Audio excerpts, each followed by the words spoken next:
actual que tienen los actores económicos en este minuto. Nosotros nos gusta decir que nosotros cuando vamos a compartir con determinadas audiencias, como que hacemos una especie de una foto, por decirlo de alguna manera, para mostrar cuál es la situación, o sea, cuál es el escenario que tenemos hoy con respecto a los actores económicos, y para eso nos apoyamos en toda la estadística que está acompañando al proceso.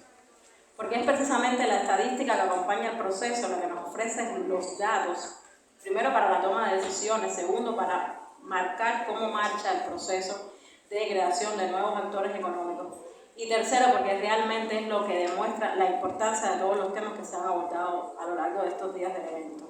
La importancia del adecuado asesoramiento legal para figuras nuevas, es decir, novedosas en el caso de las micro, pequeñas y medianas empresas en el escenario jurídico y económico de nuestro país, que requieren ciertamente pues una mirada diferente, incluso desde el derecho. Nosotros ciertamente siempre cuando compartimos con abogados, ¿no?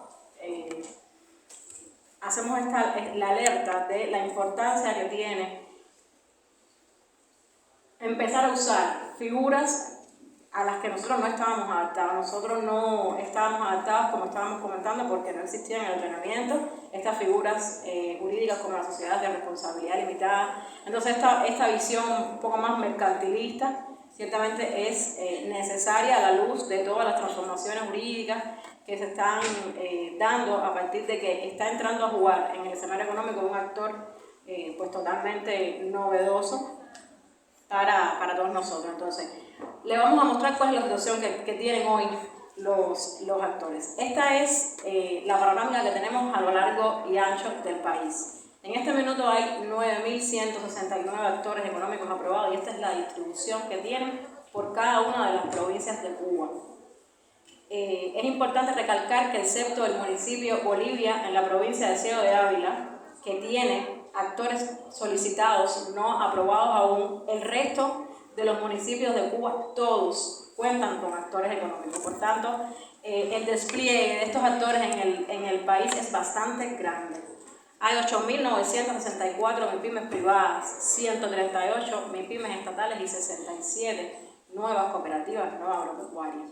En rojo, como pueden observar, las provincias que mayor número de estos actores económicos tienen: La Habana, por supuesto, porque al ser la capital de nuestro país, por supuesto, concentra el mayor número de actores económicos. Incluso el municipio que mayor número de actores económicos tiene en este minuto está en la provincia de La Habana, es el municipio Playa. Y un fenómeno bastante interesante es el de la provincia de Granma, que es la segunda provincia en Cuba con más actores económicos, algo que no se esperaba, pero que estamos recibiendo con gusto, con placer, teniendo en cuenta que a partir de análisis sociodemográficos, etcétera, era una provincia con una tasa de empleo bastante baja antes del inicio de la aprobación de los actores económicos. Entonces, esta es la distribución en toda Cuba de cuáles son los actores económicos. Siguiente, acá. Igualmente, siempre nos gusta mostrar cuáles son las actividades que mayor impacto están teniendo a la hora de aprobar los actores, es decir, cuáles son los que mayor representatividad tienen en el escenario económico. Solo a través de estos datos, de estas estadísticas, nosotros podemos incluso explicar ciertas realidades que estamos viviendo y que los números nos ayudan a precisamente tomar estas decisiones. Nosotros tenemos en este minuto determinadas preocupaciones con determinadas actividades que están realizando la forma de gestión no estatal, dígase fundamentalmente las actividades de comercio, y estos números nos demuestran que solamente el 4.7% de los actores económicos se dedican a actividades de comercio, siendo en las actividades de gastronomía, alojamiento, construcción y industrias manufactureras las actividades que más preponderancia tienen en el ejercicio de la actividad económica por parte de los actores económicos. Siguiente. Igualmente, un dato importante para nosotros es que, como conocemos, ¿no?, existió en el inicio del proceso una obligación, de hecho todavía existe, una obligación para que aquellos negocios de trabajo por cuenta propia que excedieran los 3 trabajadores contratados, pues tenían la obligación de reconvertirse en MIPYMES o cooperativas no agropecuarias. Por tanto, en el inicio del proceso, el mayor % de los actores económicos estaban, por supuesto, en actores de reconversión, o sea, que tenían un precedente en el trabajo por cuenta propia. Esta realidad ha ido como que cambiando un poco, esas brechas porcentuales han ido un poco como que disminuyendo, porque la mayor parte de los actores que estaban obligados a reconvertirse, pues ya se han reconvertido. Esto es un fenómeno que no va a dejar de darse, porque las reconversiones es decir, no se van a detener. Es decir, la lógica normal de un negocio, o por lo menos la que es estándar, por decirlo de alguna manera, es que un negocio empiece con una composición un poco menos compleja que el de una empresa, y después entonces cuando el crecimiento en la actividad económica lo indique, pues ese negocio crezca y adopte formas más complejas de organización, como es el caso de las sociedades mercantiles. Por eso es que nosotros decimos que los procesos de reconversión no van a terminar. Pero ciertamente los porcientos y los rangos en cómo se manifiestan, cuántas son de reconversión y cuántas son de nueva creación, pues eso sí tiende a variar un poco. Y bueno, en el caso de las escalas, como todos conocen, las escalas nuestras son micro, pequeña, mediana, del mundo, micro, pequeña, mediana empresa. Nuestro indicador de medición de esa escala es el número de ocupados, que incluye tanto a los socios de las MIPYMES como a los trabajadores de las MIPYMES. Algo que ciertamente llama la atención a las personas que han estudiado esta figura es que en el mundo se utilizan otros indicadores para medir las escalas de las MIPYMES, como el número de ventas, los ingresos, etc. Es importante, siempre decimos, que explicar que en el momento en que entre en vigor la norma de los actores económicos, en el momento en que se empieza a estudiar y que se empieza a elaborar la política, nosotros iniciamos una situación, teníamos una situación económica un poco compleja, la seguimos teniendo, pero bueno, estábamos iniciando el proceso de ordenamiento monetario, por tanto, las tasas de cambio, no es que eso haya cambiado mucho porque las cosas se han complejizado, pero bueno, las tasas de cambio que existían no permitían mostrar ciertamente, teniendo en cuenta que bueno, teníamos varias tasas de cambio, las 2 monedas que conocíamos, etc. No era posible medir con exactitud a partir de qué tasa de cambio íbamos a tomar los ingresos, etc. Por tanto, se decidió que no era el momento para tener un indicador diferente que no fuera el número de ocupados. Por tanto, el número de ocupados en nuestra norma es el indicador que mide cuándo una empresa es micro, cuándo es pequeña y cuándo es mediana. Y esos son los porcientos, la representatividad. Es importante también en este marco, ¿no? Explicar. Nosotros no tenemos hoy elementos realmente diferenciadores, o sea, desde el punto de vista del tratamiento, para una micro, para una pequeña, para una mediana, porque ciertamente, bueno, los impuestos son los mismos para las 3, porque los incentivos que existían eran los mismos para las 3. Por tanto, porque incluso no hay una diferenciación desde el punto de vista fiscal, desde el punto de vista de incentivos, etcétera, para las 3 figuras por el momento. Todas esas cosas se están evaluando y diseñando, porque ciertamente en el mundo la tendencia es que se den tratamientos distintos por la escala que tenga la empresa. Ciertamente no es lo mismo una micro con determinado número de personas, con determinado volumen de ingresos a la hora de pagar impuestos, a la hora de tener determinadas obligaciones, que una mediana que ciertamente tiene una estructura tal vez un poco más sólida. Es algo en lo que nosotros estamos incluso trabajando. Ahora, siguiente. Igualmente nosotros tenemos estadísticas importantes que nos gusta también mostrar con respecto a determinados parámetros que podemos recopilar durante el proceso de creación de las MIPYMES. En este caso, nos gusta siempre mostrar el tema del género, es decir, el sexo de los socios. Ven ahí que hay una brecha importante de género. La mayor parte de los socios de las pymes nuestras y las cooperativas no agropecuarias son hombres. Eso muestra que cuando nosotros diseñemos las políticas públicas tenemos que hacer énfasis en fomentar e incentivar el acercamiento de más mujeres a estas figuras.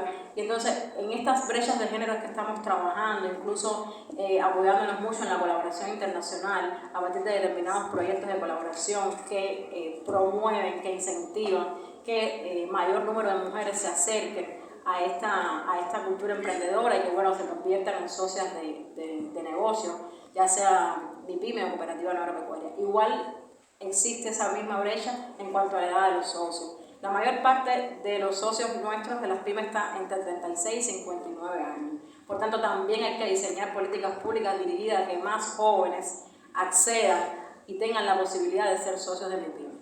Y un dato importante que no está ahí, pero que siempre nos gusta también hacer referencia a ello, es que el porciento y el nivel de escolaridad de los socios de las pymes nuestras es muy elevado. No es un secreto para nadie que el capital humano con que contamos es bastante preparado, es bastante calificado, y más del 50% de los socios de las pymes en Cuba son universitarios, y son incluso otro porciento bastante elevado son preuniversitarios, es decir, son personas con una preparación académica bastante elevada. Y bueno, estos números, por supuesto, nos ayudan a diseñar esas políticas públicas de las que estamos hablando. Siguiente.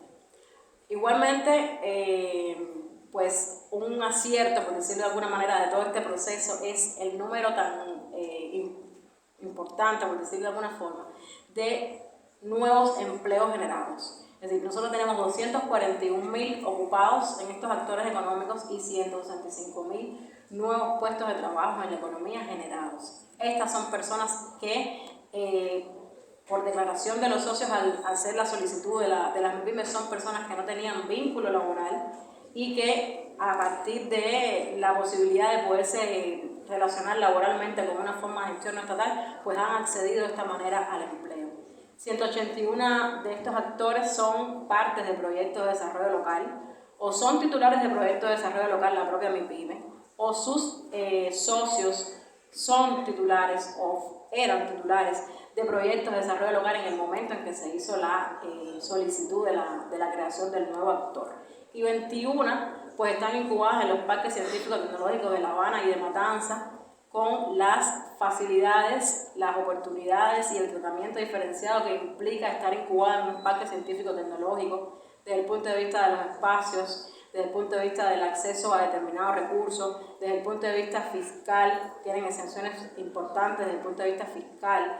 Entonces eso, incluso las que estaban incubadas en los parques científicos tecnológicos formaban parte de la primera de las convocatorias que emitimos para que las personas pudieran acceder a la solicitud de las MIPYME en una primera instancia. Estos son algunos de los datos más importantes que nosotros recopilamos y que normalmente nos mostramos a las personas. Igualmente siempre nos referimos a que tenemos numerosos retos. Es decir, nosotros listamos ahí pues los más significativos, los más importantes, pero ciertamente nosotros tenemos numerosos retos con esta figura. Primero, medir el impacto real que tienen en la economía, que a las alturas de 2 años todavía nosotros no hemos logrado, por supuesto es algo bastante reciente, no hemos logrado medir el impacto real, aunque ya estamos teniendo una noción de cuánto están impactando los actores en el escenario económico, incluso de cuánto representan el Producto Interno Bruto nuestro, pero ciertamente al ser un fenómeno novedoso, todavía no tenemos realmente la información certera, ¿no?, de cuál es el impacto real que tiene en el escenario económico. Ningún fenómeno social ni ningún fenómeno de la macroeconomía muestra resultados concluyentes, por decirlo de alguna manera, o muestra mayores resultados a la altura de 2 años de su implementación. Por tanto, esto es un proceso que tiene que continuar. Y algo que siempre nos recalcan y que también nosotros nos hacemos eco de eso es que nosotros 9.169 actores económicos es un número importante a las alturas de 2 años, sobre todo en las circunstancias en las que hemos llevado a cabo el proceso, pero es un número que todavía necesita seguir creciendo, porque la diversidad de actores representa mayor producción de bienes, mayor posibilidad de ofrecer servicios y sobre todo significa que hay una competencia en la economía y la competencia genera desarrollo. Es decir, nosotros estas categorías de competencia, etcétera, no era algo que estábamos muy acostumbrados a escuchar, no era algo que sucedía con mucha frecuencia en el escenario económico y en el jurídico hace 2 años atrás, pero tenemos que empezar a entender de que ciertamente generar competencia genera desarrollo. Y bueno, propiciar los encadenamientos productivos pues es un muy importante reto. Los medios fundamentales de producción hoy son propiedad del Estado, por supuesto. Lógicamente, estas empresas que son pequeñas, que tienen determinada dificultad para acceder a los recursos, tienen que aliarse con el sector estatal, porque es la manera más factible, por decirlo de alguna manera, que tienen de acceder a determinados recursos y a determinada maquinaria, a determinadas fuentes a determinados bienes que por su magnitud ciertamente no va a estar en manos de la propiedad privada, por supuesto, en el diseño del modelo económico. Y bueno, por supuesto, generar espacios de mercado, acceso a recursos, crearles un entorno y un ecosistema empresarial que sea factible para que esas empresas se desarrollen, para que esas empresas puedan ejercer su actividad en la mejor de las condiciones, en similitud de condiciones con las empresas estatales, no igualdad de condiciones, nunca van a estar en igualdad de condiciones, van a estar en similitud de condiciones. Y eso es importante porque es un discurso que ha proliferado decir que están en igualdad de condiciones. Nunca van a estar en igualdad de condiciones, sobre todo precisamente por ese detalle de que los medios fundamentales de producción están en manos de la propiedad estatal y de que el acceso a los recursos, la mayor parte o el mayor respaldo también está en las entidades estatales. Entonces es importante esta distinción entre similitud de condiciones e igualdad de condiciones. Y bueno, por supuesto, trabajar en el diseño también de políticas públicas, como les estaba comentando, que incentiven el acceso a las mujeres y los jóvenes en el acercamiento a estos actores, la inserción internacional de estos actores, que es tan importante, a raíz incluso para que se pueda visualizar todo lo que en la mañana se abordó de pues la contratación internacional, la posibilidad aún no tan materializada de que se acerquen a la inversión extranjera, etc. Y bueno, el tema de la responsabilidad social, que también es sumamente importante para que esos negocios incluso se acerquen a las comunidades donde están enclavados, para que impacten realmente en el desarrollo territorial, que es lo más importante que pueden hacer, porque realmente el rango de acción, la actividad de esos actores económicos está fundamentalmente en el territorio, y es en el territorio donde se ven pues los resultados más palpables del ejercicio de esa actividad económica que estos actores ejercen. Entonces, esa es la última diapo, pero ciertamente nosotros queríamos aprovechar el espacio, ¿no?, el marco, porque además conocemos que ha sido pues la línea de debate desde el primer día acá, y es la importancia tan grande que tiene que estas entidades cuenten con un asesoramiento legal de calidad, con un asesoramiento legal que ciertamente les permita a ellos ejercer de una manera, primero, adecuada, y segundo, ajustada a derechos de las actividades económicas que realizan.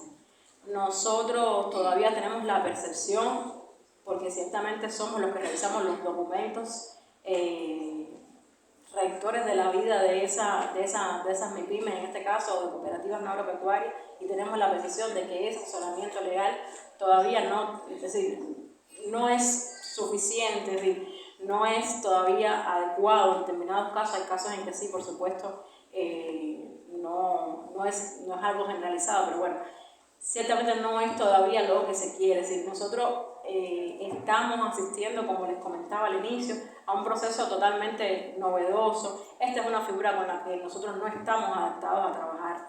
Esto no es una empresa estatal a la que nosotros estamos asesorando. Esto es una sociedad mercantil con características además diferentes a la sociedad mercantil con la que estábamos acostumbrados a lidiar en el escenario económico. Por tanto, la preparación de los juristas, de los abogados que asesoren a los socios de estas MIPYME es trascendental. Trascendental también es que los asesores jurídicos entiendan que son precisamente eso, asesores jurídicos, que los socios de las MIPYME, de las cooperativas no agropecuarias, no pueden estar ajenos a la construcción de su negocio. Por supuesto, eso es un tema de responsabilidad personal de los socios, pero yo creo que los asesores jurídicos también tienen que incentivar esto. Nosotros hemos tenido casos de personas que nos dicen, no, yo no sé lo que usted me está preguntando, llámame a abogado. Es decir, no es llámame a abogado, es decir, el abogado tiene que sentarse con la persona, tiene que explicarle desde el punto de vista jurídico cómo puede encauzar su negocio, pero tiene que hacerlo entender, y esto puede parecer muy pedestre, por decirlo de alguna manera, tiene que hacerlo entender de que ese negocio es suyo, de que la inversión del capital es suya, y que ciertamente la labor del abogado pues tiene sus límites, por decirlo de alguna manera, no exactamente límites, pero bueno, ciertamente está encaminada a algo diferente. Entonces es muy, muy importante. Nosotros somos totalmente defensores de que cuando las personas llegan a solicitar la creación de una MIPYME, una cooperativa no agropecuaria, la primera pregunta que le hacemos es, ¿ustedes han estado asesorados por abogados? ¿Tienen asesoría legal en la construcción incluso de los documentos que están presentando? Si no la tienen, siempre le decimos, no, vayan a buscar un abogado. Porque la figura del abogado en estos sujetos alcanza o tiene una importancia enorme, porque ciertamente solamente entendiendo la figura desde el derecho, la figura puede ciertamente jugar el papel que le corresponde y desarrollarse. La mayor parte de nuestros socios de MIPYME son personas que se dedican a su profesión, o sea, el que hace zapatos es zapatero, no es empresario, y tienen que decir, las personas de las que se apoyen, las personas que los asesoren, son las personas que deben enseñarlos o que deben facilitar, por decirlo de alguna manera, que esa persona sea un empresario. Nuestros socios de MIPYME, no digo que sean todos, nosotros tenemos, repito, socios de MIPYME muy preparados, con muchos conocimientos, incluso empresariales, más allá de la actividad económica propiamente a la que se dedican, pero ciertamente tener al lado un asesor jurídico, tener al lado una persona que conozca de contabilidad, de economía, etcétera, es sumamente importante, sobre todo por la cantidad de obligaciones que desde la ley tiene la sociedad mercantil. Por usar el ejemplo de sociedad mercantil, también la tiene la cooperativa no agropecuaria, porque el hecho de tener personalidad jurídica son palabras mayores. Entonces, ciertamente, la obligación de llevar una contabilidad, la obligación de rendir información estadística, que es algo que también nos está faltando, porque todos esos datos que le estamos mostrando son datos del proceso de creación, son datos que están en la plataforma de los actores económicos. Entiendo que muchos de los que están aquí han interactuado con la plataforma de los actores económicos, pero ciertamente los datos que nos dicen a nosotros cómo es económicamente la vida de la sociedad, la vida operacional de la sociedad, no están en la plataforma de los actores económicos ni están en ninguna de esas diapositivas. Está en la información que esos actores le brindan a la ONEI, con la que tienen la obligación además de establecer un convenio, porque además tienen la obligación en ley de rendir información estadística.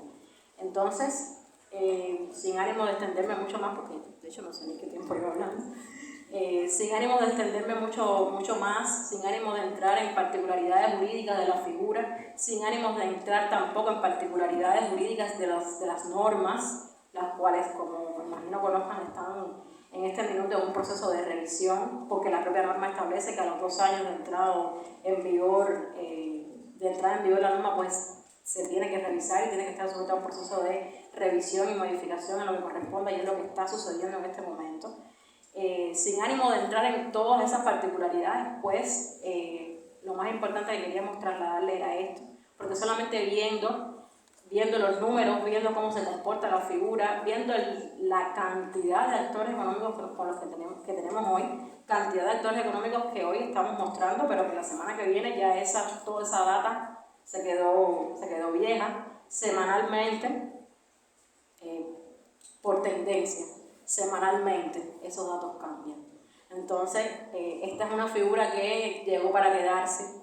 Queremos pensar eso, llegó para quedarse y por tanto llegó para quedarse y tiene que funcionar bien, y tiene que funcionar bien desde la legalidad. Muchísimas gracias por la oportunidad.